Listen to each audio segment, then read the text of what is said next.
पलक काले रंग वाली लड़की थी, जिस वजह से उसके स्कूल में हर कोई उसके काले रंग को लेकर उसे चिढ़ाता था, खासकर उसकी अपनी क्लास के टीचर और बच्चे। पलक, तुम लाइन में सबसे पीछे खड़ी हो जाओ, और टीना साची, तुम कुछ सुंदर लड़कियां आगे आ जाओ।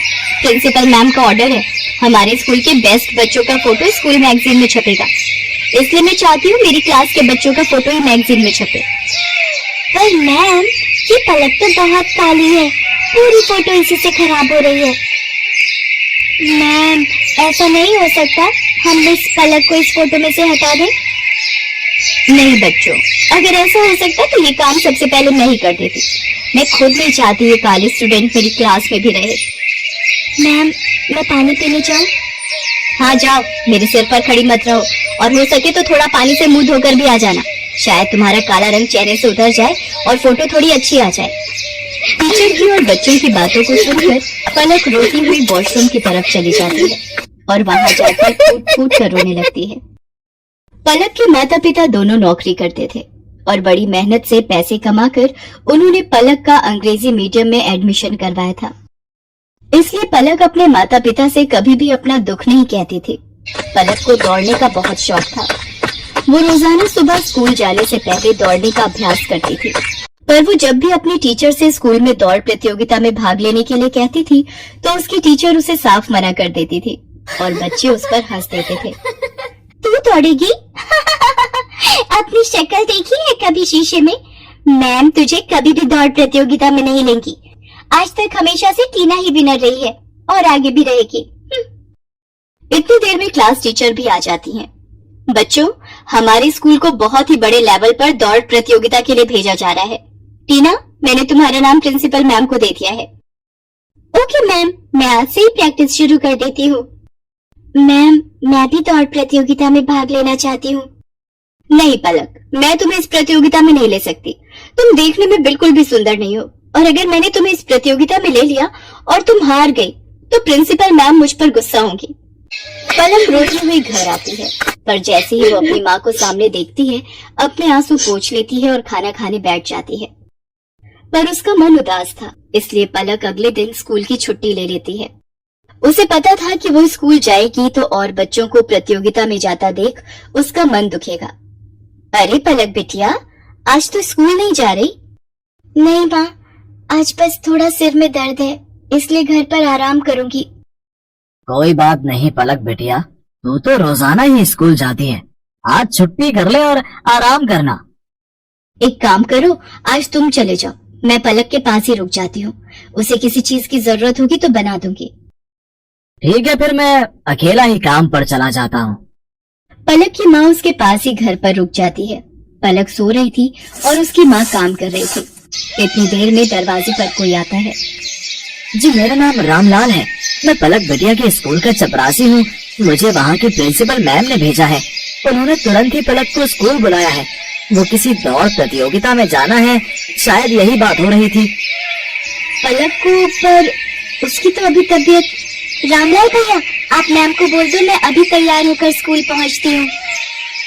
दौड़ प्रतियोगिता का नाम सुनकर मानो पलक के दिमाग में कौन सी फुर्ती आ गई कि वो जल्दी से तैयार होकर स्कूल पहुँच गई। अच्छा, तो तुम पलक हो बेटा, हमें तुम्हारी बहुत जरूरत है और इस स्कूल को भी। टीना जो तुम्हारी क्लास की है वो इस प्रतियोगिता में भाग नहीं ले सकती। उसके पैर में चोट आ गई है, इसलिए डॉक्टर ने उसे दौड़ने के लिए मना किया है। हम चाहते हैं कि तुम अपने स्कूल के लिए इस प्रतियोगिता में हिस्सा लो और जीत कर ही लौटो। मैम, मैं आपसे वादा करती हूँ, मैं इस प्रतियोगिता में जीत कर ही लौटूंगी। पलक, मुझे माफ कर दो बेटा, मैंने एक टीचर होकर भी तुम्हारे साथ कितना गलत व्यवहार किया। पर आज जब हमारी क्लास की और स्कूल की इज्जत का सवाल है तो हमें तुमसे बेहतर दौड़ प्रतियोगिता के लिए कोई बच्चा नजर ही नहीं आया। मैं जानती थी कि तुम रोजाना सुबह दौड़ने का अभ्यास करती हो, इसीलिए मुझे तुम्हारा नाम सबसे पहले याद आया। मेरी शुभकामनाएं तुम्हारी साथ हैं। पलक देखना, तुम इस प्रतियोगिता में जीत कर ही लौटोगी। Thank you ma'am, thank you so much. मैं आपसे वादा करती हूँ, मैं इस प्रतियोगिता में जरूर जीतूंगी। पलक की क्लास के सब बच्चे भी उसे शुभकामनाएं देते हैं और पलक पूरे जोश के साथ दौड़ प्रतियोगिता में हिस्सा लेती है और जीत कर लौटती है। उसकी प्रिंसिपल मैम और क्लास टीचर उसे इनाम में ट्रॉफी देकर सम्मानित करती हैं। ट्रॉफी लेकर पलक घर पहुंचती है। प्रतियोगिता जीतने की खुशी पलक के माता पिता उसके चेहरे पर साफ साफ देख रहे थे। उस दिन के बाद से पलक को कभी भी कोई भी उसके काले रंग के लिए नहीं बोलता था, बल्कि सब उसकी बहुत तारीफ करते थे। रामलाल अमन कुमार के घर नौकरी करता था। अमन कुमार का बेटा सौरभ एक बड़े स्कूल में पढ़ता था, जबकि रामलाल का बेटा दीपक एक सरकारी स्कूल में पढ़ता था। सौरभ और दीपक दोनों ही पढ़ने में होशियार थे और अपने अपने स्कूल के अच्छे बच्चों में उनका नाम था। देखो पापा, मेरा रिपोर्ट कार्ड मिल गया, मैं क्लास में फर्स्ट आया हूँ। अरे वाह सौरभ, मुझे पता था मेरा बेटा इस बार भी क्लास में फर्स्ट आएगा। अरे रामलाल, दीपक भी तो अपनी क्लास में फर्स्ट आया है ना? अभी कुछ देर पहले ही वो भी अपना रिपोर्ट कार्ड दिखा रहा था। जी साहब, वो भी अपनी कक्षा में अव्वल आया है। पापा, सरकारी स्कूल में पढ़कर तो कोई भी फर्स्ट आ जाता है, वहाँ की पढ़ाई तो बहुत आसान है। दीपक ने कोई बड़ा काम नहीं किया एक छोटे से स्कूल में फर्स्ट आकर। सौरभ, ये लो लड्डू, मैं फर्स्ट आया हूँ ना तो बापू ने सबको बांटे हैं। मैं नहीं खाता ये बेकार से लड्डू। मॉम, वो चॉकलेट बादाम कहाँ हैं जो आपने सबको खिलाए हैं? मेरे पापा तुम्हारे बापू की तरह सस्ते लड्डू नहीं लाते, वो तो चॉकलेट ड्राई फ्रूट लाए हैं। और ज्यादा इतराने की जरूरत नहीं है, तुम हमारे नौकर के बेटे हो, जितनी मर्जी कोशिश कर ले तो मेरी बराबरी नहीं कर सकता। सौरभ बेटा, ऐसे नहीं बोलते, दीपक भी अच्छा बच्चा है। मॉम, मुझे दीपक एक आंख नहीं भाता, मेरे सामने पापा उसकी तारीफ करते रहते हैं, मुझे बिल्कुल अच्छा नहीं लगता। मैं कपिल के घर खेलने जा रहा हूँ। सौरभ को दीपक से नफरत थी। दीपक भी उसकी तरह पढ़ाई में बहुत अच्छा था। ये बात सुनकर सौरभ और गुस्से में आ जाता है। सौरभ कपिल के घर खेलने चला जाता है। क्या हुआ सौरभ, आज तो बड़ा गुस्से में है? मैं दीपक से नफरत करता हूँ। आज मैं जब पापा को अपना रिपोर्ट कार्ड दिखा रहा था तो दीपक ने भी अपना रिपोर्ट कार्ड दिखाया, वो भी मेरी तरह फर्स्ट आया है। फिर तुम ही बताओ, फिर पापा उसकी भी तारीफ करने लगे, वो हमारे नौकर का बेटा है। ये बात मुझे उसे समझानी होगी। अरे तू चिंता क्यों करता है, सब ठीक हो जाएगा। अच्छा सुन, कल दोपहर में सारे दोस्त गेम में पैसे लगा रहे हैं, तू कितने लगाएगा? मेरी तरफ से 200 रुपए लगा दे। अरे तू फिर से अपनी मम्मी के बैंक अकाउंट से 200 रुपए लेगा तो तेरी मम्मी गुस्सा नहीं करेंगी? मेरे पापा बहुत रिच है, मेरे पास पैसों की कमी नहीं है। मेरे मम्मी पापा मुझसे कुछ नहीं कहते हैं क्योंकि मैं स्कूल में हमेशा फर्स्ट आता हूँ। सौरभ को गेम पर पैसा लगाने की आदत पड़ गई थी। वो आए दिन अपने दोस्त कपिल और बाकी दोस्तों के साथ ऑनलाइन गेम खेलता और उस पर पैसे लगाता। सौरभ पढ़ाई में अच्छा था, इसलिए उसकी मम्मी भी उसे अकाउंट से पैसे लेने के लिए कुछ नहीं कहती थी। सौरभ, तुमने मॉम के अकाउंट से आज फिर 200 रुपए निकाले हैं। पापा, वो मेरा ऑनलाइन ग्रुप गेम चल रहा है ना, तो उसी के लिए चाहिए थे। अरे मुझे पता है, सौरभ ने मुझे बता दिया था कि वो 200 रुपए ऐड कर रहा है। बेकार में गुस्सा होते रहते हो मेरे लाल पर। वो तो ठीक है संध्या, पर चलिए आप नाश्ता कीजिए, बच्चे हैं आपस में लगे रहते हैं। संध्या अमन की बातों पर ध्यान नहीं देती। सौरभ को गेम खेलने की आदत पड़ती जा रही थी। एग्जाम भी नजदीक आ रहे थे। एक दिन, सौरभ क्या बात है, आजकल लग रहा है तुम पढ़ाई पर ध्यान नहीं दे रहे हो। तुम्हारी मैम का फोन आया था, तुम 2 दिन से ट्यूशन में लेट पहुंच रहे हो। मम्मी, वो एग्जाम आ रहे हैं ना, तो मैं कपिल के घर बैठकर पढ़ाई करता हूँ। हम दोनों साथ में ही ट्यूशन जाते हैं, तो पढ़ते हुए समय का पता ही नहीं चलता। अच्छा ये बात है, तुम कपिल के घर बैठकर एक्स्ट्रा टाइम में पढ़ाई कर रहे हो, ये बहुत अच्छी बात है। उधर दीपक भी अपनी आने वाली परीक्षाओं की तैयारी कर रहा था। बापू, इस बार मुझे फिर से फर्स्ट आना है, देखना मैं खूब मेहनत करूंगा। अब मुझे पता है मेरे बेटे, तुम पढ़ाई में बहुत मेहनत कर रहे हो। देखना तुम्हारा ये जोड़ा हुआ विद्याधन एक दिन तुम्हारे बहुत काम आएगा और तुम एक दिन हम सबका नाम रोशन जरूर करोगे। चलो दीपक बेटा, अब आकर ये दूध चावल खा लो, मैंने तुम्हारी पसंद के बनाए हैं। और तुम वो कहाँ जा रहे हो अपनी कक्षा के बच्चों के साथ? माँ, मैं साइंस म्यूजियम देखने जा रहा हूँ। वहाँ पर विज्ञान संबंधित बहुत से उपकरण हैं। टीचर बता रही थी हमें वहाँ जाने से बहुत कुछ सीखने को मिलेगा। अच्छा, ये तो बहुत अच्छी बात है। दीपक स्कूल के बच्चों के साथ साइंस म्यूजियम देखने जाता है। वहाँ उसे प्राइवेट स्कूल के बच्चे भी दिखाई देते हैं, जिनमें सौरभ भी होता है। सौरभ, ये तो वही लड़का है जो कई बार तेरे घर पर भी देखा है। अरे ये हमारे नौकर रामलाल का ही तो लड़का है, गरीब नौकर का बेटा है ये। हाँ, ये नौकर का बेटा है, फिर तो ये भी नौकर हुआ। सब बच्चे दीपक पर हंसने लगते हैं। दीपक घर आकर सुस्त और उदास हो जाता है। बापू, सब बच्चे मुझे नौकर का बेटा कहकर चिढ़ा रहे थे, सब बच्चे मेरे ऊपर हंस रहे थे। अरे मेरे बच्चे, तू इतनी सी बात पर बुरा मान गया। मैं तुझे तभी तो पढ़ा लिखा कर बढ़ा रहा हूँ ताकि तू पढ़ लिख कर बड़ा आदमी बन सके और पैसे कमा सके। रामलाल की बातों को सुनकर दीपक में हिम्मत आ जाती है और वो खुश हो जाता है और खूब मन लगाकर पढ़ाई करने लगता है। अगले दिन दीपक स्कूल जाता है तो उसकी टीचर उसे कक्षा में पूरे साल अच्छा करने के लिए पुरस्कार देती है।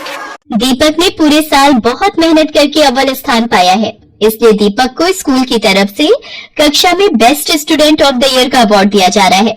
और मैं जानती हूँ कि फाइनल एग्जाम जो आने वाले हैं, दीपक उसमें भी फर्स्ट क्लास पास होने की पूरी कोशिश में लगा होगा। Thank you ma'am. सब बच्चे तालियां बजाकर दीपक की प्रशंसा करते हैं।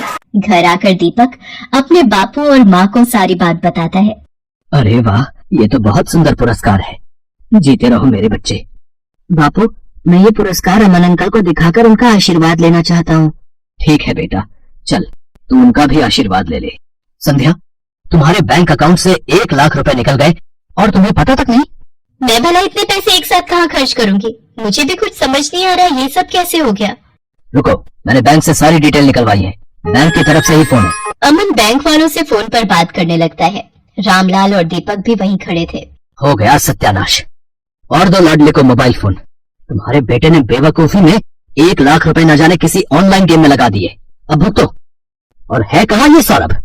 वो तो अपने दोस्त कपिल के साथ ट्यूशन गया है। मेरे फोन पर सौरभ के ट्यूशन से फोन। जी, मैं सौरभ की मम्मी बोल रही हूँ। क्या सौरभ ट्यूशन नहीं आ रहा? पर जी ठीक है, सौरभ पिछले 1 हफ्ते से ट्यूशन नहीं जा रहा। तभी सौरभ आ जाता है। क्यों सौरभ, ट्यूशन से आ गए? जी पापा। अब तुम झूठ भी बोलने लगे हो। तुमने 1 लाख रुपए किसी ऑनलाइन गेम में लगा दिए और 1 हफ्ते से ट्यूशन भी नहीं जा रहे हो। 2 दिन बाद तुम्हारे फाइनल पेपर है। Papa mummy, I am sorry.